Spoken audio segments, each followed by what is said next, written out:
David here, One Up Gaming, episode 358 of the One Up Gaming podcast. It's just me on this week. Gonna have a quick run through. I've got a lot of work this week, so I'm working like Wednesday, Thursday, Friday, all the way up till Saturday morning. So I have to get this recorded, edited, and quickly done with. So check out Joe Dowling's book. It's the Outrunners. Please buy this, download it, stream it, whatever you want to do with it. Looks a cool little book. Please visit our website, which is oneupgaming.co.uk, and we are sponsored as always by Games Inspired Music, and 20% of each sale will go to the Child's Play charity. You can buy it from like Amazon, from iTunes. You can buy it, stream it, even on like YouTube, yeah, that completely blanked out of my head, and Spotify, things like that. The audiobooksontape.com is the first 100 podcasts that we have. You can buy them from audiobooksontape.com, and £1 of each sale will go to the Child's Play. No, it won't go to Diabetes UK, because I am diabetic, and I think it's just nice to give back when you can. So we have given away this last Turtle Beach Recon 70s headsets, so I'm waiting back from the guy to see if they can get pictures and thank yous and all that kind of thing. We do have an Evercade cartridge to give away, so that's just the Interplay Collection 2. And just leave a comment on any of our videos, subscribe to the YouTube channel, and leave Evercade for a chance to win that. We have a t-shirt to give away, so again, subscribe to the YouTube channel, leave a comment on any video that just says t-shirt. I think that's about it for this week. I think we've given away all the other bits and bobs, so we'll have a quick little break and come back with the games we've been playing this week. Hello Andy, this is Colin. I won't be able to get in tonight. I'm sweating like a pig. Hi, David here, back again, One Up Gaming, episode 358 of the One Up Gaming podcast. And these are the things we've been doing this week. So first of all, I would just say that we have got a drive hub for for a racing wheel. Now the drive hub is like a little tiny square box with 3 sort of ports in. So if you've got a PlayStation racing wheel, you can only use these wheels with either PC or PlayStation. If you have a Xbox wheel, you can use these wheels with Xbox or PC, but you can't use a PS4 wheel on an Xbox or an Xbox wheel on a PS4 or a PS5 or Xbox Series X, whatever. And this little device is about 80 quid, 90 quid, something like that. And it allows you to put, I've got a PS4 wheel and racing seat sort of configuration, and I just can't be bothered to pay another £200-400 for a nice wheel for the Xbox. So I thought I'd give this a go. So I've bought this, and you connect the little box to the Xbox, you connect the little box to your control pad to give it the signal, and then you input the racing wheel into the box, and it configures the wheel to work on the Xbox. So you can use your PlayStation wheel on your Xbox system, or your Xbox wheels on your PlayStation systems, and it is an amazing feat of engineering. I don't know how they've done it. It's really good. I think that if that's the case, then they should have just made all these wheels compatible with all the devices. It's just the easier. But yes, it's expensive, but it saves you £200-300 in the long run, because you don't have to buy 2 separate wheels. So yeah, we're loving that. I had a quick full day with it yesterday. Mate came around, we had a good go at some racing games, testing it all out. Might need to do an update on the firmware, because a couple of the games didn't work, a couple of games did work. It's just a bit hit and miss. A lot of the big budget games worked fine. It was just that some of the cheaper indie games that didn't really work. So I will also say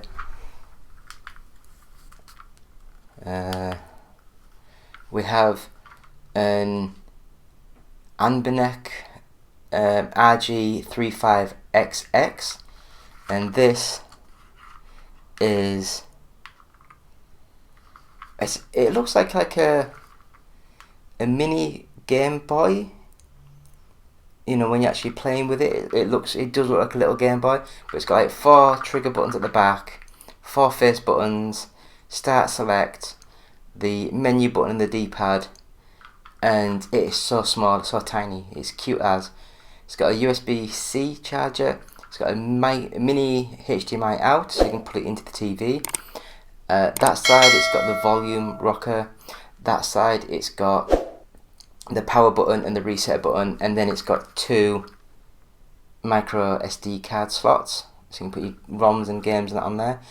If I go to, it does PS1, Capcom arcade games, Neo Geo, the FB, is it FBA? It's like MAME, it does MAME as well, GBA, NES, SNES, Mega Drive, Game Boy Color, Game Boy, PC Engine, Neo Geo Pocket Color, Game Gear, and the Wonder Swan. So that's what's on there at the moment. I am sure that when you go onto the Game Boy Advance, I was going to say I thought it had Game Boy Advance, but it is so much smaller than I thought it was going to be. I thought it was going to be a little bit bigger than what it ended up being, and I do love it. It's like a cute little thing. I was amazed by how small it was.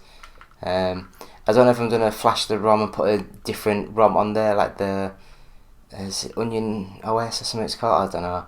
But I'll have a quick look into stuff, see how things go, and see if that's what I'm going to be doing with that. So, proper games being played this week. NBL The Show 23, and this one, it's just NBL The Show. It's just baseball. It looks the same, it plays the same. It might have a couple of new people in that you play as, because they'll have had the new rosters, new squads, all that kind of thing. Might have new kits, new stuff. I guess it's the same as like someone saying to me, it's just like FIFA. It's the same game, it's just a little bit updated here and there.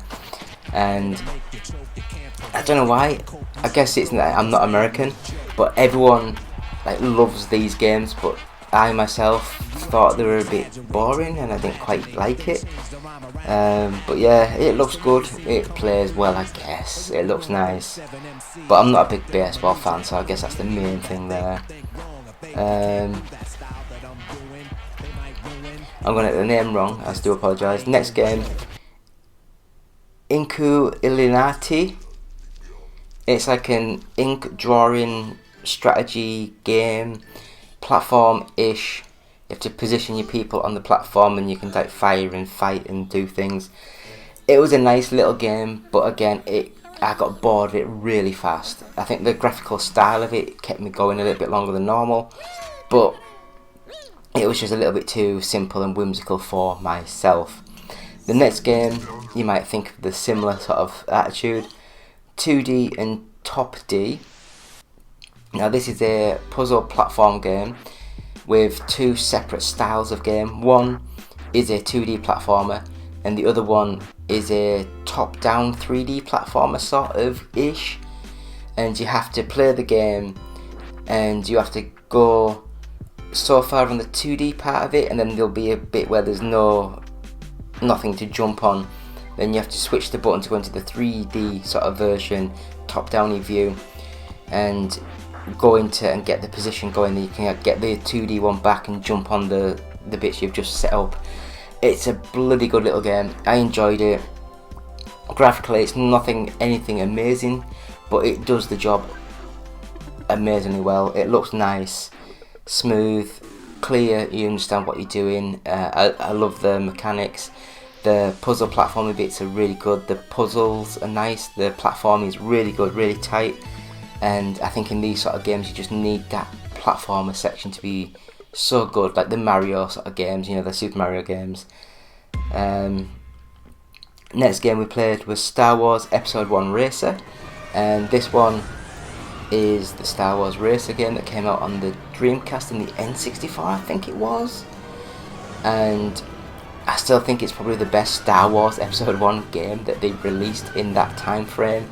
This is like the HD redo-ish that they released on the Xbox and the PS4 sort of thing a few years ago, and it still plays nice, it still looks nice, it's very clean, very minimal, but the speed's there and it's nice. It's a nice little game.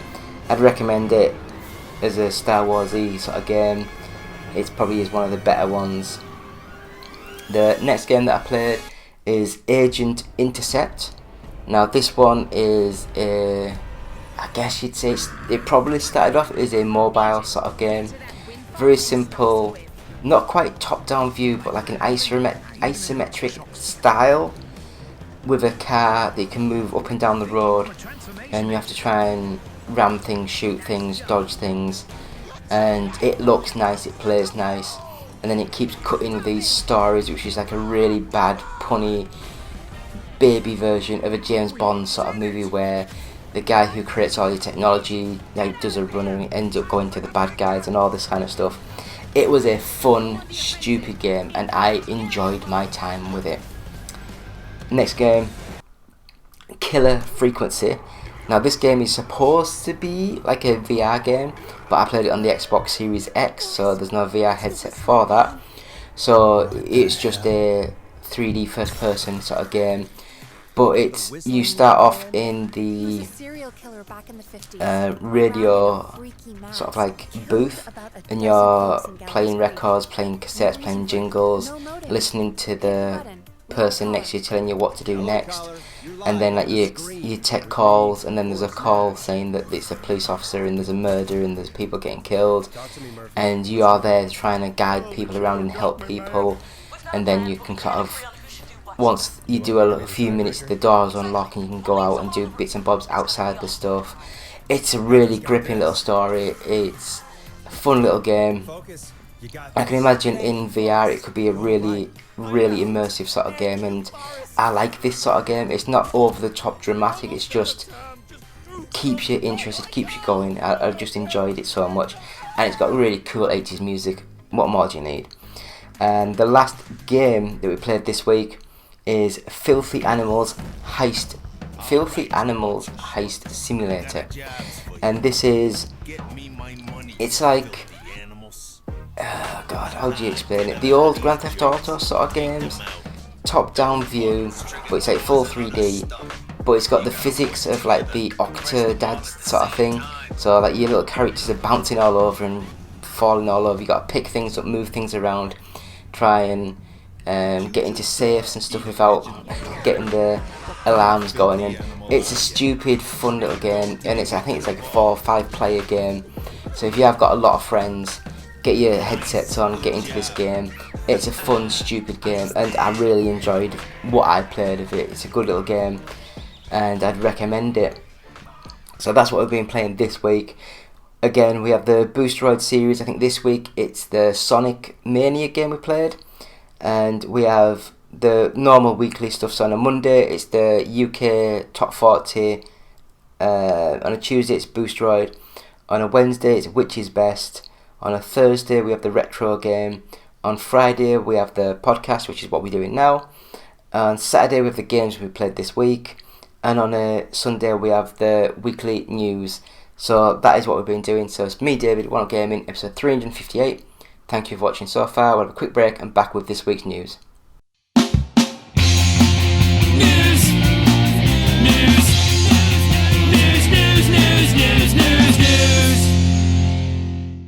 And it's still me, David, still One Up Gaming, episode 358 of the One Up Gaming podcast, and we're going to go straight into this week's news. And I'm just going to quickly go through some of the stuff that we've had this week. Oh, my neck, that cracked, that was nice. So we will just... what am I doing? I don't know. Right, here we go. So we will just go straight into... It looks so Jennifer Garner will reportedly return as Elektra in Deadpool 3. So in a massive surprise casting, Jennifer Garner is apparently returning as Elektra for Deadpool 3. Garner first played the famous assassin all the way back in 2005's Elektra, which was a bad movie. While the movie both flopped at the box office and was torn apart by critics, Garner's performance was generally praised. Was it? I thought it was bad. It marks reunion for Garner with Deadpool 3 star Ryan Reynolds and director Sean Levy, who all previously worked together on Netflix's The Adam Project. Oh, was she in that? Deadpool 3 is currently in the thick of production as returning star Stefan Kapicic confirmed in May, and as on-set photos had started to circulate online. Although many productions have halted amid the ongoing writer's strike, Marvel Studios is moving forward with Deadpool 3, whose script was complete before work stoppage was called in May. Deadpool 3's 3rd of May 2024. Production, however, would likely be impacted if SAG-AFTRA calls for a strike. The guild representing Hollywood's actors recently delayed its deadline with studios until blah blah blah blah.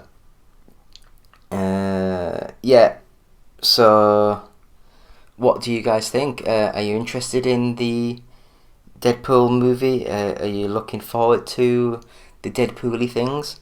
Because I liked Deadpool, and I guess we'll just have to wait and see what new things happen with all this. So we'll go to the next bit of news, and that is the first look at Wolverine and Deadpool in Deadpool 3. So Ryan Reynolds has released his first look at Wolverine and Deadpool in Deadpool 3. So that is the photo there. And as you can see, Deadpool looks very Deadpool, and Wolverine looks very cool in his yellow and blue sort of outfit. So yeah, I mean, it looks as though fans have waited more than 2 decades to see him in the yellow suit and mask, and it looks as though they will finally get to see that this movie coming. So what do you guys think? Are you excited for that? Are you actually really looking forward to the Deadpool movie with these little tidbits of information that Ryan Reynolds has sprinkling down to see how things are going? So we'll go to the next bit of news, and that is Kit Harington says he was never meant to be in Marvel's Blade. So basically at the Superhero Comic Con in San Antonio, Harrington confirms his character has been lined up to take the sword and become the Black Knight.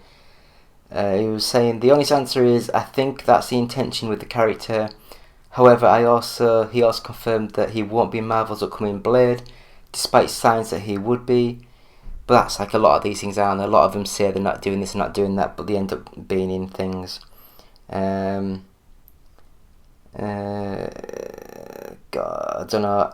Was it just me, or was Eternals an absolute garbage fest of a movie? I thought it was really bad. But anyway, we'll skip all that because I weren't a big fan. So we'll go to the next bit of news, and that is James Gunn promises Doom Patrol Season 4 Part 2 will be released. James Gunn has confirmed Doom Patrol's final episodes are on the way, even though Season 4 Part 2 does not have a release date yet. Some fans have expressed concerns over the fate of Doom Patrol amid past cancellations of high-profile DC projects and the mass exodus of content from Max. However, Gunn has promised the show's remaining episodes have not been shelved and will be available to stream at some point in the future. He was saying Doom Patrol's episodes are absolutely not being shelved, even though the premiere date for the next shows hasn't yet been announced to the public. But like I said, they were cutting like Batgirl. But I don't know. I loved Doom Patrol Season 1, and Season 2 was good. Season 3 I wasn't a big fan of. So I might actually watch this Season 4 and see how it kind of... because this is probably going to be the end of it, I'd have a guess. But yeah, we will go into the next bit of news, and that is more gaming. And Street Fighter 6 sales hit 2 million, and Rashid gameplay revealed. So Street Fighter 6 has sold over 2 million units in just over a month. Got off to a strong start with over 1 million sold over launch weekend. Total sales for Street Fighter franchise now tops over 50 million. Capcom said single player features such as the World Tour story mode and the new modern control type were designed to appeal to a broad range of players and have contributed to Street Fighter 6's success. IGN gave the game a 9 out of 10. I think we gave it a 9 out of 10 as well. Street Fighter 6 is the most feature-rich Street Fighter has ever been at launch, but even beyond that, its roster of 18 characters is excellent. The new mechanics revitalise the one-on-one fighting formula, and it absolutely nails all the little things that make for a stellar fighting game. So, yeah. What do you guys think? I think Street Fighter 6 is an amazing game. I do love that single player sort of game that they've got. The World Tour sort of mode, which is amazing. So next up, EA returns to MMA with UFC 5. EA has announced a return to mixed martial arts video games with UFC 5 in a bare bones tweet that promises more information in September. Coming soon, with the logo. Yay.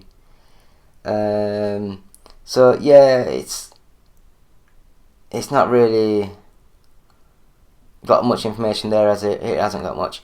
It is funny how the UFC games are getting like 3, getting 4, every kind of couple of years. What's happened to the Fight Night games? The Fight Night games were quite fun, and I think it got to Fight Night. Was it Fight Night Champion? I think, was that the last one that they did? And it's just sad. They could have like one every year, couldn't they, really? So next up, it looks as though EA have announced the Black Panther game from the same, from some of the developers behind Middle-earth: Shadow of Mordor. EA has confirmed the heavily rumoured Black Panther game is in development at Cliffhanger Games, with some of the people behind. Bless me. Yeah. We don't need to know more of that, do we? I was going to say Street Fighter, but it's not. Oh, I just sneezed. I might have muted that out, I don't know. But yeah, let's have a look. That's the next one. So, yeah, I don't know. Are they just milking all these Marvel stuff before they go pop? Because a lot of the movies recently have been pretty bad as well. Anyway, we'll move on. So, it's official, Sega America has unionized. Irvine and Burbank offices vote overwhelmingly to unionize under Communications Workers of America. More than 200 workers working out of the company's offices in Irvine and Burbank voted today to unionize, which is represented by the Communications Workers of America. Elections took place on July 10th with 91 voting yes and 26 voting no. There were also 19 challenged ballots and 3 void ballots. It encompassed workers in departments including brand marketing, games as a service, localization, marketing, product development, sales, quality assurance, and others. Sega of America workers announced the union back in April with demands including higher base pay, improved benefits, and clear opportunities for creative advancement. We won. Yeah, so this will be the start of a lot more unionizations in games, or is it just one of those like freaky ones that just came out of nothing? I guess we'll see in a few months' time, see what happens moving forward. Got another bit of news now, and that is Old Sonic. So Sonic co-creator Yuji Naka is given a suspended prison sentence for insider trading. Yuji Naka, co-creator of the Sonic the Hedgehog series and former boss of Sonic Team at Sega, was given a suspended prison sentence. 57-year-old Naka was found guilty of violating Japan's Financial Instruments and of an Exchange Act for insider trading in connection with the development of a game for publisher Square Enix. Following the trial held at the Tokyo District Court, Judge Madoka Hiryuta issued a 2.5-year prison sentence suspended for 4 years, as well as 2 fines of approximately $14,000. and $1.1 million. Oof, second one's quite good. It was arrested in November for suspected insider trading relating to an investment made working at Square Enix. He allegedly bought 10,000 shares in developer, aiming at the value of around 20,000 ahead of the announcement of the Dragon Quest Tact mobile game in partnership with Square Enix. Insider trading is the buying and selling of stocks with confidential and non-public information, usually with the intention to make money, and it is illegal in Japan. So, yeah. So at least he got away with not going to prison. That's the main thing, I guess. And the last bit of news that we have here is... Get the recorder, get the... So, the internet has a lot of opinions about Brad Pitt's Formula 1 movie. The car... So basically, he's gearing up to head out onto the racetrack to start filming between practice sessions at Silverstone during the British Grand Prix this weekend. Pitt is set to star alongside Damson Idris, don't know who that is, in the upcoming Formula 1 feature from Top Gun Maverick director Joseph Kosinski. In the movie, Pitt plays former F1 driver Sonny Hayes, who returns to racing in a bid to mentor a young racer to victory for the fictional Apex GP team. Even at this early stage, it looks like his car has already gone for a spin, as the official F1 Twitter page dropped the image of Pitt's new wheels. So I'll just keep on the picture. So basically, it's like a gold and black. It looks very much like the Haas racing car from a couple of years ago. But a lot of the memes at the minute are saying it looks just like Duracell battery, black with the gold.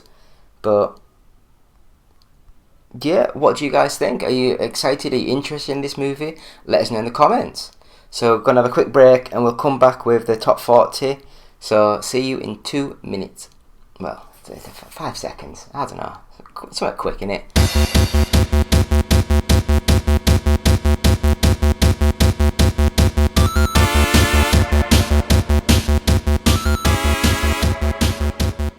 And yeah, still me, David, still Want Gaming, still episode 500 and... No, it's not. It's episode 358. I really don't know what I'm doing half the time. So we're going to have the top 40 games. So, number 40, Pokemon Legends Arceus. Number 39, Super Smash Bros. Ultimate. 38, Splatoon 3. 37, Lego Harry Potter Collection. 36, Dead Island 2. 35, Red Dead Redemption 2. 34, Minecraft Legends. 33, Just Dance 2023 edition. 32 is Crash Team Rumble. 31 is Crash Bandicoot N. Sane Trilogy. 30 is Resident Evil 4. 29, The Legends of Zelda Breath of the Wild. 28 is Mario plus Rabbids Kingdom Battle. 27, Pokemon Scarlet. 26, Street Fighter 6. 25, Super Mario 3D World plus Bowser's Fury. 24 is Mario Party Superstars. 23 is Master Detective Archives Rain-Corn. Never heard of that one ever. 22 is New Super Mario Bros. U Deluxe. 21 is Super Mario Odyssey. Number 20 is Pokemon Violet. Number 19 is Nintendo Switch Sports. Number 18, Animal Crossing New Horizons. Number 17, Saints Row. 16, Forspoken. 15, Minecraft. 14, Grand Theft Auto 5. 13, F1 23. 12, Star Wars Jedi Survivor. 11, Diablo 4. Number 10 is Sonic Origins Plus. Number 9 is Call of Duty Modern Warfare 2. Number 8 is Hogwarts Legacy. Number 7 is Story of Seasons A Wonderful Life. Number 6 is FIFA 23. Number 5 is Mario Kart 8 Deluxe. Number 4, God of War Ragnarok. Number 3, AEW Fight Forever. Number 2 is Final Fantasy 16. And at number 1 is The Legend of Zelda Tears of the Kingdom. And that's thanks to Game Press and the GFK Entertainment software charts, all formats. So thank you for them. And that leaves us with this week's show. So thank you all for watching. And we'll go straight into... Please go to our website, which is oneupgaming.co.uk. please go to our Patreon, which is patreon.com/OUG. You can buy all these stuff you've seen, apart from this hat. But everything else you've seen me wearing basically today, you can buy. Just go to our store on the YouTube sort of page, or we've got like an Etsy store. I think there's some links on the videos. So Game Inspired Music is out now. You can buy that, and 20% of each will go to Child's Play charity. Audiobooksontape.com, our first 100 podcasts. It's £9 and £1 will go to the Diabetes UK charity. We have Amazon links on the website, so please click on them to save yourself money. If you want to follow us on Facebook, you just search 1UP Gaming. On YouTube, again, 1UP Gaming, and you can find us there. Subscribe, tweet, share, bell, like, all that kind of good stuff. Watch us on Twitch, which is twitch.tv/OUGofficial. And if you want to tweet us, it's @OUGofficial. And if you want to email us anything, it's contact@oneupgaming.co.uk. And please, if you're watching this, subscribe to us. If you're listening, follow us, subscribe us on iTunes, and give 5 stars, positive feedback. It really helps with people when they're searching for podcasts and things. So it's been episode 358 of the 1UP Gaming podcast of me, David. Thank you. Goodbye.